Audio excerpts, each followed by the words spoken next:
Oo. Nag-ano kami off the shelf. Tapos ano na lang. Mag-off the shelf dapat kayo. Oo, pero papabili talaga namin. Hindi kayo Dapat nga may magde-develop. bayad kayo, Papa. Gusto Oo ko nga. natin na may babayaran. Nasanay na kaming wala.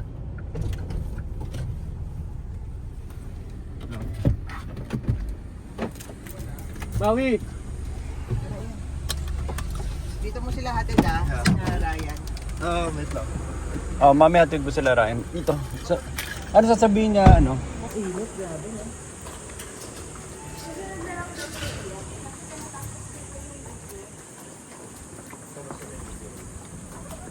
No, white ata. Hindi ko. Mali ata suot ko. Tigol na niya. Dapat nagputi ka. May kasal ba? Nakita mo na nakaputi ako. Hindi pa naman. Ganun ba yun? Ang favor hall. Sabi mo kay Ryan, favor hall. Favor hall. Katabi ng favor hall. Sabi mo kay Ryan. Kasi doon sila ibababa eh. Ito na yung documentation ko ng buhay ni Luis. Kaya na matandaan siya. Ano na siya? Hindi starting, living. Kailangan niyo maganda business pass sa harap ng mga sabihin niyo lang sa guard doon. And then sabihin niyo yung may SOP pass. Okay. Okay. Tapos direct na kayo.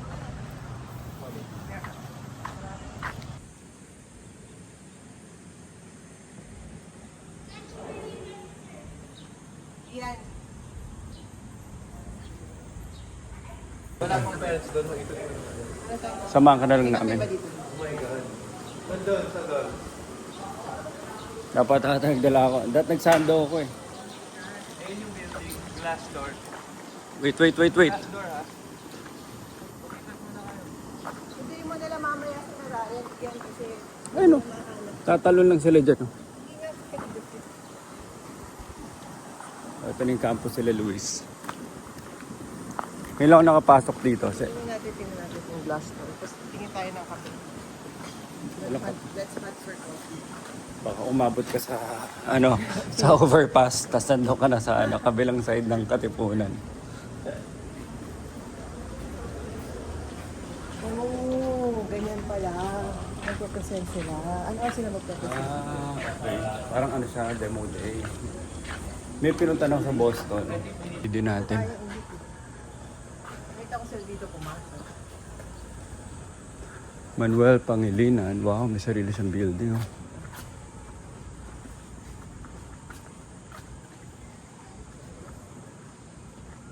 Naalala mo ba paano bumalik?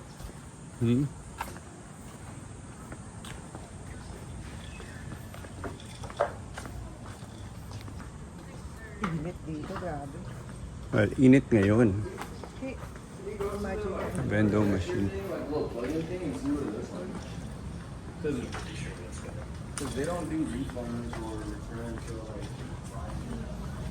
Walang ganun nung Nicole.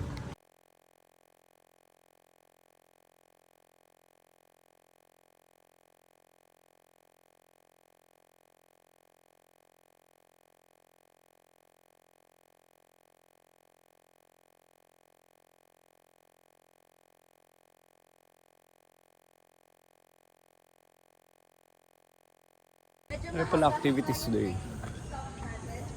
Ibang init.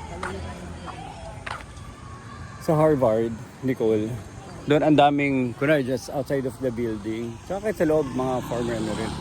Kasi talagang ginagawa nilang park, nakaupo lang sila. Tapos nakatambay lang yung mga alumni na matatanda na. As in, tapos doon lang sila nakatira kasi within the area. Parang hindi na sila umalis within the area. Yung mga asawa nila naging faculty na, naging professor, naging part of the system na. Tapos mga matatanda na walang anak. Tapos nakaupo lang sa mga ganyan, nag-uubos lang ng oras. I-video ko lang yung campus eh. Ganda ng pagka-bricks din ng mga Pwede tayo upo dito for 10 minutes. Pili ko mag-late din naman yung harap tayo na medyo mainit sa likuran. Eh kasi yung Diyan mainit dito. May shade.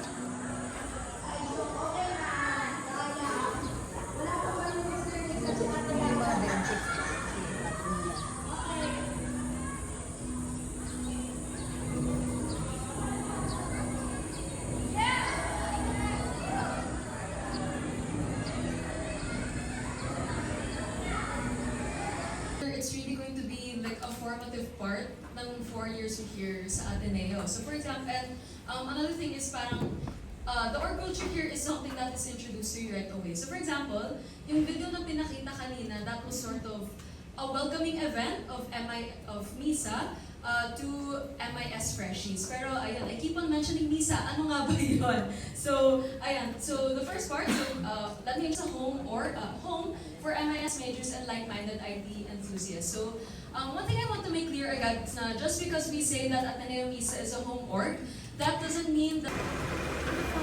Sulat pangalan. Ryan. Ryan Buwan. Bilis. Buwan pala? Buwan. B-U-A-N. Ay, sorry. Ito pangalan nyo. Where you're going to be dealing with defenses, group activities, group projects. As in, it's a very flexible program, not in a sense on academics, but also organization-wise and opportunities-wise as you venture into the workplace as well. Again, as I mentioned, the one thing Ateneo MISA will not let you do is to walk alone. They work with a real client, with a real business need, and they work with an advisor, so one of the faculty members from our department. And we also work when they present and they defend, they have to do it before a panelist composed of us also as faculty members and also external or industry practitioners. So in this requirement, so they're really formed, of course, together and definitely and of course dealing it, applying it already with a client. With me today, so aside from MISA, you can also meet more MISA members. So we're so happy that MISA is here to help us with this open house. And at the same time, for Capstone group, so we have here 5 of them. And they are here to talk about asterisk. So there's asterisk is there, and we have the gangsters. There, summit, and then triple S. Triple S is there, and of course MISA. Saan ang MISA? Yun. So meron din sa likod, meron din dito. So.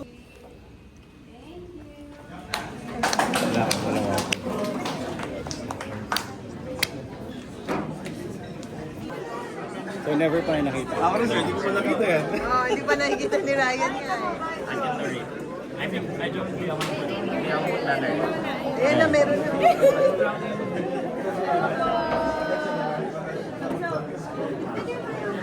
Ang galing ka na to.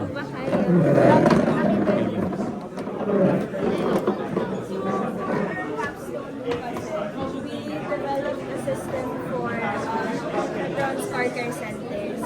So we went to 3 branches and we created the system.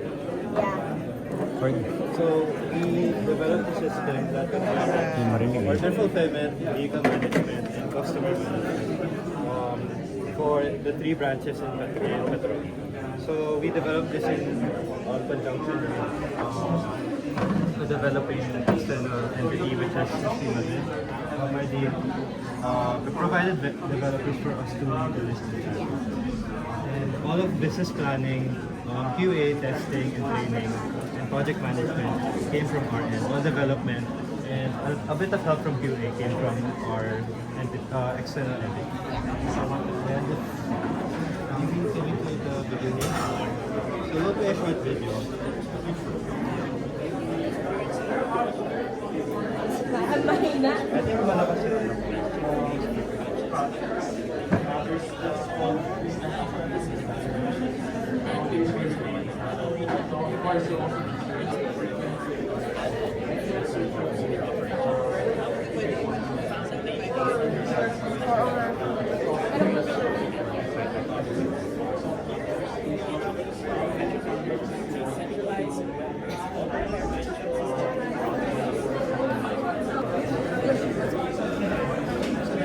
First story.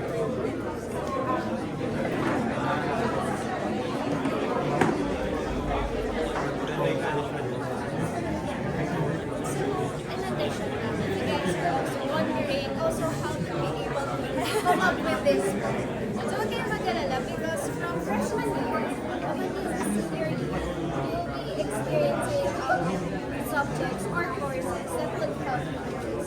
I think most of my engagement with clients really start with their major, which is business application. So in MIS, there are a lot of opportunities, there are a lot of courses wherein you will work with a real-life client.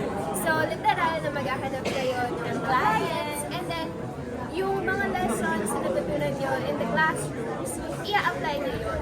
So, apply in a way na you'll have to analyze ano ba yung problem na itong organization na to, anong problem na itong company na to, and then yun, throughout your MIS journey, you'll be able to develop the skills in order for you to create this. So, literal na yung capstone namin, it's accumulation of all of the lessons that we learned throughout the years. And for our capstone, yeah, so it really depends kung saan kayo makuha. And don't worry, kasi just like this project naman, just like what happened in so may capstone advisor kayo, so you will be guided. And you can also consult with your professors para matulungan talaga kayo. I really about capstone, about MIS. Like, curious pa kayo, marami bang coding,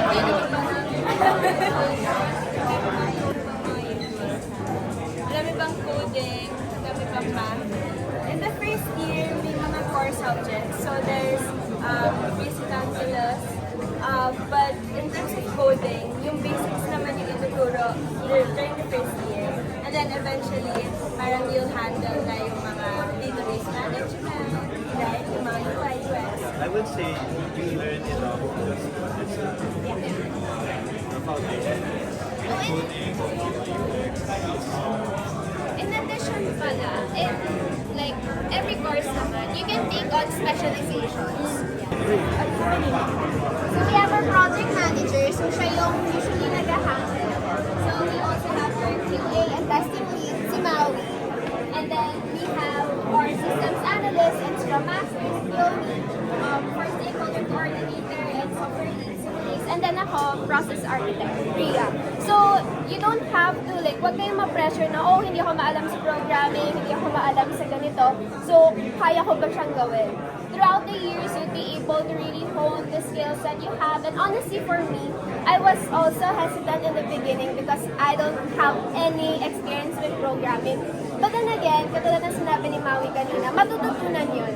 And our professors, they're very hands-on when it comes to actually teaching the skills. Kasi as someone who doesn't know anything about coding, natutuwa ko. And then when it comes to processes, that's also something that you will learn sa mga subjects.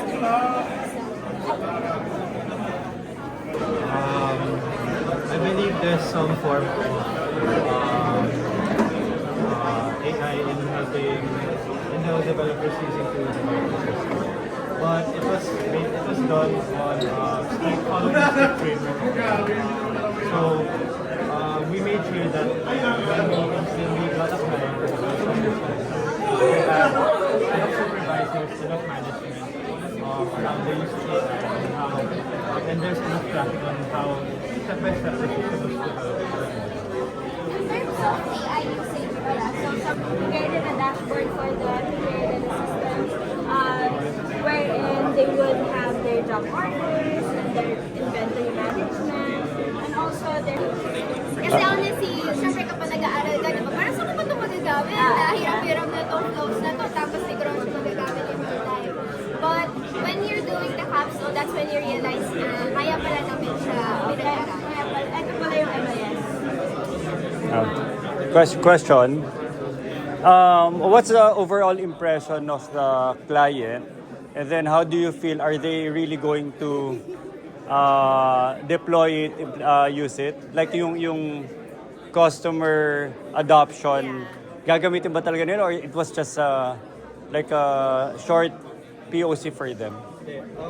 Well, we were able to go live on 3 branches, so that's Caloocan, Marikina, and Rizal. So we actually had a training with them already, and we had the project signed up as well. So hopefully after that we will be continuing like trainings and also for them to use the system in itself. Yeah. So, well, the main problem with this is it's really hard to fully transition the usage of one system to another, especially if it's really paperback, really manual, and really when most of their processes are based on human intuition and human experience. So yes, we are trying. We have plans in place and systems in place to hopefully fully transition all 3 branches into using the system. But upon the 3 days that we went to deploy and go live, we were able to like match exactly the amount that they were receiving when they were doing it manually and then when they were using the system. So in terms of data accuracy and I guess workflow accuracy, I think we had it spot on with that. It's more on further training. Meron niyang kasabihan daw, tawag mag-switch red. Kasi daw, mas magayon yung friend. But nothing is happening.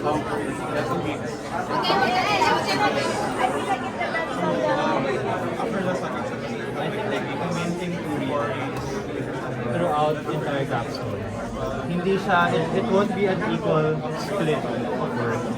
There are some days when your friends might be going through something, or maybe you might be going through something as well, and you need some help to siguro magsasalo sa'yo when times are getting tough. So I think it's more on adapting to changes in schedule, changes in workload. Like you said, you deployed it for client. So, was that a collaboration with the client? Yeah, so we actually formalized the partnership through master service agreement. So that included a service level agreement, a master service level agreement, and statements of work. So this is included as one statement of work. And in our SLA, we will be continuing maintenance, or on the client side, the external party will be continuing maintenance of the system, given a transfer of a sum of amount to be paid for the entire system. So included na yun sa entire payment of the system yung plans for maintenance and useful Walk through mo ako, first time ko makita. Ako na, walk. Right. Walk through. Frankie, ikwento mo. Paano gumagana? Frankie, paano to gumagana? Ikaw. Frankie, paano gumagana AI? Nakakonect po siya sa Gemini. Bali, Gemini po yung gamit na AI. Gemini nyo ba gamit? Or Nakakonect lang. Ano yung main feature highlights na lang? Main feature highlights. So we can each give like a feature that we like. Sige. Pati si Frankie, give a feature that he likes. So I think for me talaga, yung pinaka nagustuhan kong feature is yung staff performance. Kasi before, I think one of the problems that Sir Vincent encountered is that wala siyang insight into the productivity of each mechanic. So that means okay. that means Parang group work palagi. Yeah. So that means hindi niya alam how like he can't answer questions to kunyari, how do I improve the efficiency of my workforce? Ilan yung nagagawa nilang trabaho today? Are they overloaded? Are they underloaded? Is each person contributing enough revenue to the cost that I incur for him? So like after building the staff performance dashboard, Del ko Frankie. Pati nga, may breakdown. Like kung ano yung specific na ginawa ni isa. Naka-category. Naka-category lang sila. Pero walang itemized work description. Ito na po yung parang pinaka... Let's say, puro... Gaano kadaming revenue Yeah. na-generate ng isang staff or yung mechanic. So ito, naka-breakdown po siya dyan. So, Pero paano kung group sila? Paano kung group silang nagtrabaho? Hindi ganun eh. So, yeah. sa ano po sa may job order, once kung gumawa po tayo ng job order, bali naka-base po siya sa mag-i-start na po ng job order. Maglalag po dyan kung sinong technician po yung gagawa ng specific job na po yun. So nakapangalan po sa specific technician. Pero paano kung dalawa? Di ba usually dalawa yung nagtutulungan, tatlo? Usually, because we analyze talaga yung workflows of Petrozone. And how they do it is, receptionists will assign one car and one bay yung bay, Ah, to one ah. technician lang talaga. Yun talaga workflow nila. Ganun talaga workflow nila. Pwede sila magtulungan pero may isa talagang ano, Yung parang... accountability nila. Okay. Pwede mag-rush order. Like kung gusto mo pares na rush yung sasakyan. Ganun. Sorry? Rush order po. Walang rush order, walang like specific part of the system na accounts for rush order. Siguro yun yung pwede yung idagdag sa video kasi may mga ibang may ibang mga gusto mag-rush na gawa, hindi ba mga nag-aadali din. Like kung specific date na ito gusto, tapos na itong gantong sasakyan ko, like pwede kayo mag-assign din ng multiple, yun, mag-ayos. Yun yung pwede yung future improvement. Yeah. Pero yung breakdown ng work, meron kayo? Breakdown ng work, like sino yung nag-change oil palagi, sino yung nag-mechanic? Yung job order history. Hindi, yung ano lang, yung analytics lang ng ano yung most common type of service. Dito sa dashboard. So as for the rush order, because that will be tied into yung business analysis part. So we can propose it in the system without first coordinating with yung stakeholder, which is service. The main problem with rush order kasi is how labor will be computed. So labor is computed as minimum nila will always be 500 per labor. Now, when you will try to bill for a rush order, will that mean na dodoble exactly yung amount yung entire purchase order, or mababawasan yung sweldo ni mechanic to account kasi hindi naman split yung trabaho nila, di ba? Minsan mas madaming nagawa si mechanic 1 sa kay mechanic 2. So paano yung split ng labor nila doon? Yeah. So that's a little difficult problem to fix muna. So we focused on muna yung existing gaps nila. And a lot of them were related to everything being paper-based and human intuition. So magpapauso sila ng bagong workflow nila. Tapos pag nagpauso sila ng bagong workflow nila, hindi naman standardized across all branches nila. So ang dami nila magpapauso sila ng bagong Google Sheet. Tapos hindi gagamitin ng iba, pero gagamitin ng isa. And this makes it really hard to collate and to compile reports para magamit ni management for decision making. I think when we asked yung receptionist, how long does it take for them to compile their sales and job orders? I think 2 to 3 weeks. In terms of management insights, kunwari tinurn over nyo, ano kagad yung value adding na we can't live without this new feature na talagang value adding sa business? You wanna answer or me? Parang kasi as mentioned by Luis kanina, they had like difficulties tracking kung ano talaga yung nangyayari, kung ano talaga yung ginagawa ng mga mechanics and stuff. So I think one of the biggest value adding features in our system is actually the dashboard, because at one single glance, top management will be able to like view everything that's happening across all branches or across one branch if they want to see that specifically. And with this data, they would be able to really make better data-driven. They would be able to get better insights, and they would be able to make more data-driven decisions. So bale, sabihin po natin na ito po yung top labor nila. Top labor po nila. So management would be able to say, oh, maybe since this package is so popular, it might be possible for us to, let's say, bump the price, to advertise it more, so on and so forth. Tapos kung may mahina, the inverse stays the same. They could maybe lower the price. Increase the price. Yeah. So, by nature naman kasi, car repair shops, mabagal lang kasi yung business nila.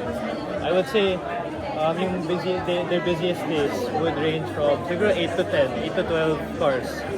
And that's why inventory management wasn't really a big issue. Kasi ang bagal lang naman, di ba? Tigdadalawang item lang naman yung per gawa. So, kasama ba yung inventory management? Yeah, kasama siya. Kasi, Yung kunwari may low inventory ka na? Yes, it's here. So, makikita mo dito per branch, low stock, out of stock. And then paano nila in-encode or naka-connect na sa POS? Connected siya dun sa order fulfillment. So, kapag may ginagawang order, you attach an inventory item and a labor. Tapos nababawasan siya sa stock. Pero currently, paano yung tracking nila? currently, before this. Manual. So, actually, they don't even track. So, Marikina, yung Malalaman na lang nila. Marikina yung busiest. Ina-eyeball na lang nila eh. Kunyari, lumapit sa customer, they want this service done. Tapos, Makikita nila, uy, isa running lang low. natitira. Running low. So, they'll message the supervisor or doon na tayo ganito. So parang ano siya, dependent That's why ka. it's human intuition and human, ano siya eh. Dependent ka sa ano, dependent ka sa parang malasakit nung ano mo, mechanic mo. Yeah. So kung if they have like high awareness na low on stocks na, and di ba, i-voice out nila. Pero kung hindi sila ganun ka-aligned or may malasakit, parang they'll just let it run out of stock. So problema yun ng central management. Yeah. So, yeah. Yung hinansan niyo po ba, hindi pa nag-grade pa po kayo? Like, nakagamay po ba sila kagad sa binigay niyo na system na yun? Like, di po ba sila like, na-shock na ganito na yung bagong management na pag ganito kayo maglalagay ng input? Yeah. Sila nalito? So, we had, so for some context, there was a total of 9 weeks for this project. So, 6 to 7 were dedicated for development, and then the last 2 weeks for testing and migration. Ngayon, throughout the 6 weeks, we would hold, are you familiar with UAT? User Acceptance Training. User Acceptance Testing. So, what we did was, every time module was finished, pupunta kami dun sa branches, tapos papagamit namin lahat ng features. So, delete this, create this, edit this, add this, modify this. Papagamit namin sa receptionist, sa management, sa technician. And then, we would then document lahat ng mga gusto nila palitan, lahat ng mga confusing, lahat ng mga hindi tumpak dun sa workflow nila. And then, we would relay that back to the development team. And then, the process repeats itself the next week. So, natapos isa pang module, dadali namin, get all their insights there, document all their problems, and then, until complete. Ginawa yung mobile compatible? It is. Allowed ba? It is. So, dapat mobile compatible and tablet compatible siya because yung Allowed siya sa technician workflow. gagamitin niya. In terms of adoption, ano yun, like kunwari, honestly speaking, like, nakikita nyo bang magkakaroon ng adoption or it was just a phase because you need to do the capstone? Nakikita nyo ba, ano yung interest in terms of like full adoption? I think when we were, lalo na nung when we were deploying sa Go Live, yung receptionists, they were actually very excited and eager to learn. From what level? Yung interest? Owner ba or sa frontliners? On the frontliners. Owner was more just parang gusto lang niya nakikita yung dashboard. Kasi whether or not this is the operations are moving forward using computer or using your pen and paper, parang wala masyadong paki si owner. Basta natatapos yung trabaho and everything is still organized. So, and the level of difficulty it takes to organize something, hindi na yung problema masyado ni owner. Basta organized na. Ngayon, that's why excited na gumamit is yung frontliners talaga. Kasi sila yung may responsibility na organize yung inventory, malinis yung pag-input sa job order, on top of everything when it comes to managing their customers, managing the vehicles.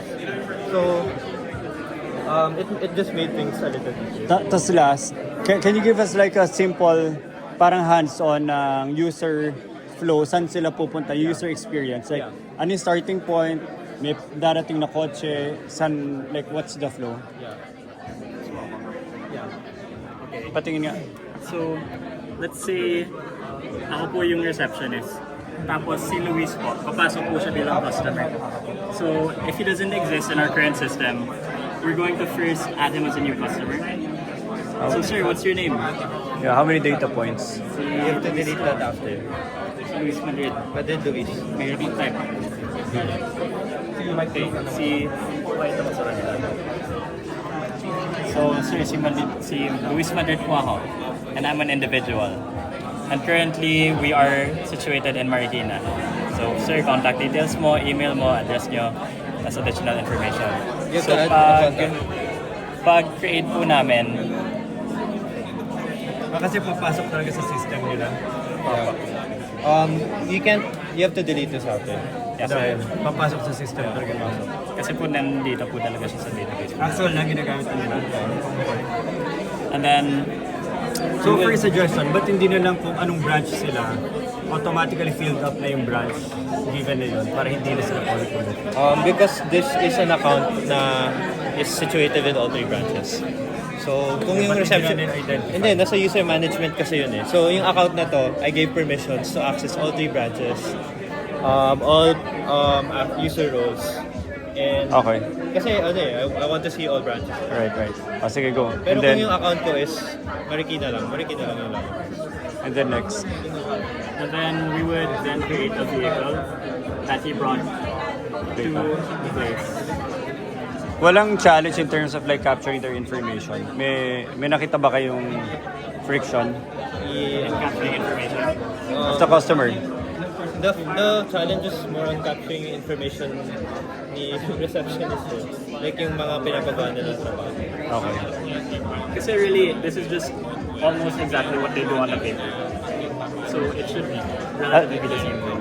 Allowed ka mag-take ng picture ng car sa system? No, because that would bloat the system too much. Bibigat siya.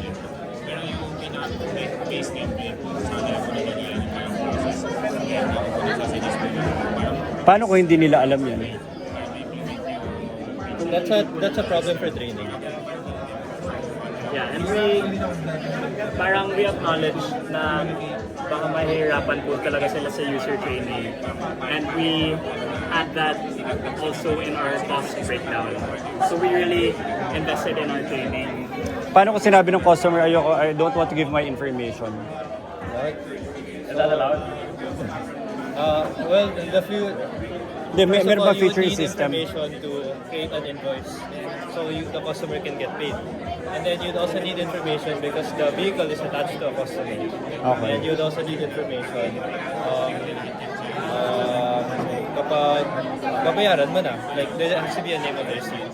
So I think it goes with any service that you have to pay for. Yan na. Hindi, ito na yung buong ano na. Say si Madrid Luis gusto niya po magpa-change oil.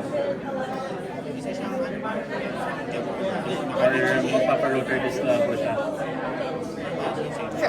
Meron na ba niya sa Katipunan? Tapos kung hindi nag-exist, Walang kaso sa kasipunan. paano kung hindi nag-exist yung ano, Luis? Packet po. Yeah. That's up to, I believe, yung reception that they have themselves. Kasi, syempre po naman, minsan po may nagkakabago po silang packet or the like. Paano, You also have the option to create a new one. paano training kung yung training was receptionist doon walang idea how to create new packages? Like, kakadating lang niya, I have no idea, pero maybe I can charge this guy 1,000 pesos for the service. Kakaano ko lang sa Marikina, kakapagawa ko lang ng isang araw. Ito pa rin yung itsura ng invoice nila. This is kailangan nila ito yung BIR mandated invoice. Hindi, pero like yung mga kailangan pagawa. Yun o. Kasi new receptionist, syempre po may handoff rin yan from the old one to the new one. Pero if let's say, wala po talaga, we also have provided the company with a manual giving step-by-step detailed instructions on how to do anything in the system. So makikita rin po nila kung paano din mag-add ng package dito. Right. So you could just fill out what it is, how much it is, and what labor will be in the package. Yung central tracking, who's the person like who really cares about all the data, the analytics? Owner ba or there's a level Right now, it's below the owner. owner? So, within our contract, the only involvement of the external party that developed the system is to maintain yung mga, if there's a bug in anything, kapag nag-down yung system, nag-down yung website, to actually utilize yung analytics na naproprovide nito. Kailangan, that would be a separate position. A separate responsibility with a separate compensation. Hiwalay pa yun. So, we wanted to give value to, and this is more related with the complexity of the relationship between our client and yung developer, which is Estima. Is that, because there's been history of systems being developed for the sister company, which is Petazone, that are being done out of goodwill or for favors. And the main problem with this is that you like despite these being favors, they are not a one-time thing. So eventually, the systems will need maintenance. The systems will have to be updated, and the systems there will no doubt be responsibilities attached to the system. Kahit tapos na yung siguro development timeline. So having a professionalized and formalized siguro partnership between the two and a signed contract, a formal contract that requires a series of services to be made after compensation allows everything to be put down in writing. I paid for this and it will happen. And on the other side of the spectrum, you only paid me to do this and I will only do this. Okay. Oh, congratulations guys. Palakpakan naman. Alright, I think magpapalagay.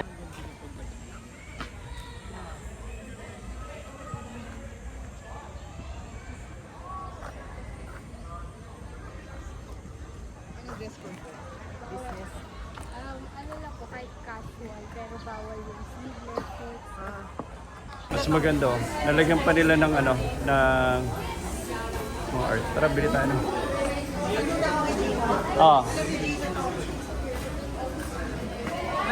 Hello. Anong drinks meron kayo? We have right now the Vietnamese coffee. May tayo ano? Do you have the mango refresher? Ay, we do. Mango refresher? Sige. O yun lang. Kayo, ano gusto nyo? Try. Pwede pa try muna ng mango refresher. Sure. For one. Pwede Gcash, di ba? Yep, we have Gcash. Ganda ng stall nyo. Thank you so much po. Maganda itong ginawa yung mga additional effect. Thank you. Tsaka bagay sa concept. The entire thing, like what we did here. Is your song here?